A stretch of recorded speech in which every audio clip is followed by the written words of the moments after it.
গতকাল রাতে যে পরিমাণ বৃষ্টি হয়েছে তা তো সবারই জানা রয়েছে। আমাদের গেটের পাশেই বুলবুলির মা বাবা মানে ট্যানি অ্যানির শেল্টার তো ছিলই, কিন্তু সেটা জলে পুরো ডুবে গিয়েছিল। তাই দুখানা প্লাস্টিকের টুল দিয়ে অনেকটা উঁচু করে দিয়েছিল, কিন্তু জল এত পরিমাণে বেড়ে যাচ্ছিল, ভয় ছিল ওটাও না জানে ডুবে যায়। তারপর মা গেল ওদেরকে খুঁজতে, কারণ কি এই বর্ষাকালে এত জল জমে গেছে চারিদিকে, কিন্তু একটা লোকও ওদেরকে একটু শেল্টার দিতে চায় না। কেউ চায় না, বরঞ্চ দূর দূর করে তাড়িয়ে দেয়। আর যে যে জায়গাগুলো ওরা একটু বসতে চায় সেই জায়গাগুলোতে না জল ফেলে রাখে, আর নয়তো বা এমন কিছু রাখে যার জন্য ওরা একটু মাথা গোজারও জায়গা পায় না। আমাদের ঘরে রাখা যায়, কিন্তু আমাদের অলরেডি দুটো বিড়ালের ওপর ওরা অ্যাটাক করে দিয়েছে, আর আমাদের ঘরে প্রচুর বিড়াল আছে, রাখা যাবে না। এই যো এসে গেছেন মহারানী, চারিদিকে ভিজে ভিজে বেড়াচ্ছিল, মা ওকে ধরে ধরে তুলে তুলে এনেছে, কিন্তু ট্যানিকে খুঁজে পাওয়া যায়নি। ট্যানি আসতেও চায় না, কোথায় ছিল সারা রাত কে জানে।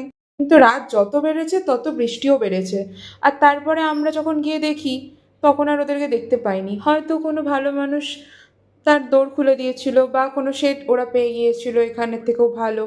আসলে সামনে এত জল এত জল, জলে হয়তো থাকতে চায়নি। এই সমস্ত করতে করতে মা পুরো ভিজে চান করে যায়।